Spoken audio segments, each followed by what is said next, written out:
This week's 1044 is brought to you by Chevron Delos 600 ADF Ultra Low Ash Diesel Engine Oil. It's time to kick some ash. It's cold out there, and depending on what part of the U.S. you're in, it's going to be cold for a while. Is your maintenance up to the challenge?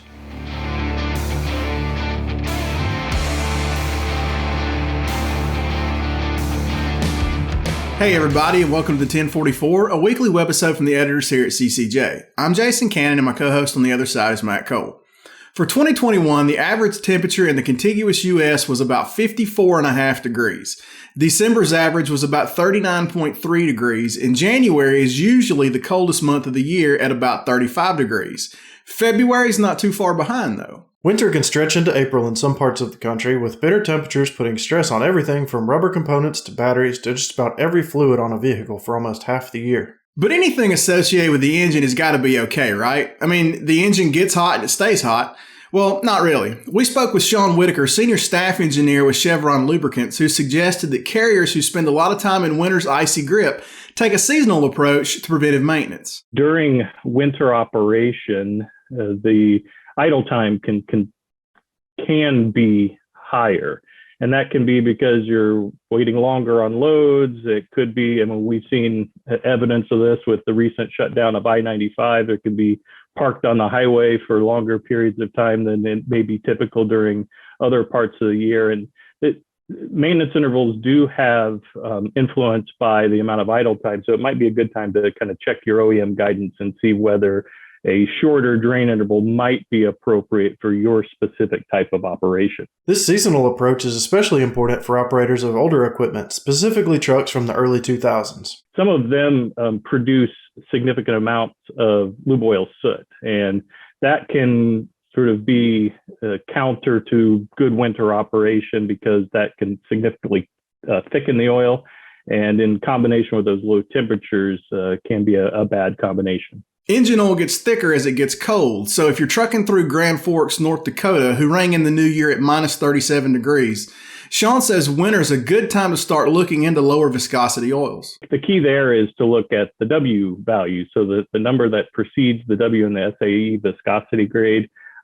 Typically, a lower viscosity oil will have a lower number before the W, and that really just is a characterization of the low temperature viscosity or fluidity of the fluid. A 15W oil is certainly able to withstand temperatures in the neighborhood of minus 20 to minus 25 C. And as that number gets lower, you're increasing your robustness to lower temperature operation. A lot of fleets these days are using 10W30s, and those have pretty good robustness to most of the operating climates that you'll encounter around North America. But if you're anticipating, spending a lot of time in the northern regions, maybe even traveling up into Canada, a 5W30 or 5W40 may be a better kind of selection for that type of operation. These are usually full synthetic motor oils that are really good for cold temperature operation. There tends to be some reluctance by operators to move to lower viscosity fluids because they think, well, maybe the season's going to change, it's going to get warm again, and I'm going to lose some protection. And the reality is many of these winter viscosity grades are actually quite appropriate for all season type protection. If you think about a product like a 5W40, has very good low temperature fluidity. It's a full synthetic. It has that 5W grade that makes it very robust at lower operating temperatures, but it's still a 40 weight. So when the engine's at kind of normal operating conditions, it has the same viscosity as a 10W40 or a 15W40 does. And in fact, many OEMs, approve these for essentially all season type operation anyway. Check your owner's manual. They usually have a little chart that has operating temperature and the viscosity grade that's recommended. And those bars are pretty wide, and that's to anticipate that there is going to be some unpredictability in the seasonal transitions. And I think there's a lot of cases where using the same lower viscosity fluid is the right choice 12 months a year. There's plenty of important lube points located outside the engine, many of which are exposed to road chemicals and various ice solvents that dry on the undercarriage and then reignite every time they get wet. What is all that doing to the truck's grease fittings? Shawn tells us right after this word from 1044 sponsor, Chevron Lubricants. Protecting your diesel engine and its after-treatment system has traditionally been a double-edged sword. The same engine oil that is so essential to protecting your engine's internal parts is also responsible for 90% of the ash that is clogging up your DPF and upping your fuel and maintenance costs. Outdated industry thinking still sees a trade-off between engine and emission system protection, and Chevron was tired of it. So they spent a decade of R&D developing a no-compromise formulation. Chevron Lubricants developed a new ultra-low ash diesel engine oil that is specifically designed to combat DPF ash clogging.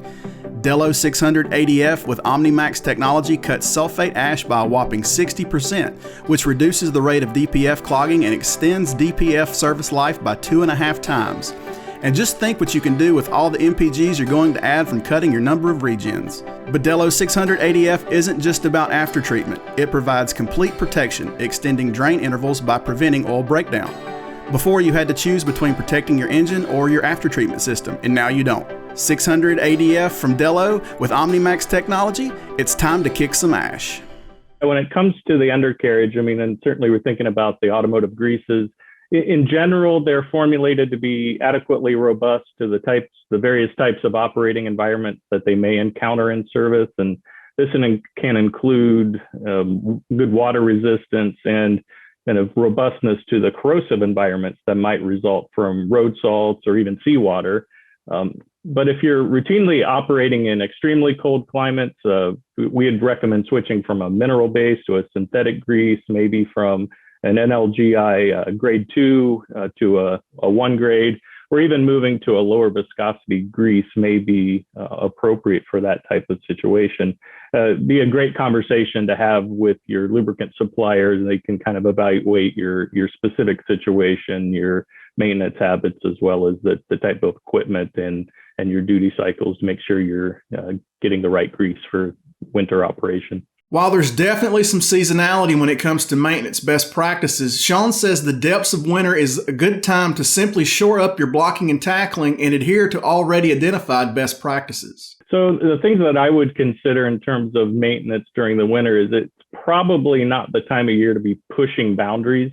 If you're have reasonably long maintenance intervals, this may not be the time of year to do even further extended drain intervals. It might be good at the beginning of the season to start fresh with an oil change. You just don't know what you're going to encounter during the winter months, or you may end up with situations where you're not returning back to your maintenance depot as reliably or as frequently as you may during other parts of the year. So it might be a good time just to play it a little bit more conservative during this period of time. But also set yourself up for success by making the right fluid selections for the operating climate that you're in and keeping them fresh and healthy throughout the season. Another piece of advice Shawn leaves for winter weather drivers is pretty simple. Expect and prepare for the unexpected. Always good to keep a jug of top-up oil available. Again, it's just kind of anticipating things that it may not be as common during other parts of the year, so that if you're caught stranded or have missed the opportunity to get back to your maintenance depot, that you have the types of things that allow you to stay on the road and operating reliably. That's it for this week's 1044. You can read more on ccjdigital.com, and as always, you can find the 1044 each week on CCJ's YouTube channel. And if you've got questions, comments, criticisms, or feedback, please hit us up at 1044trucking@gmail.com or give us a call, 404-491-1380. And until next week, everybody stay safe.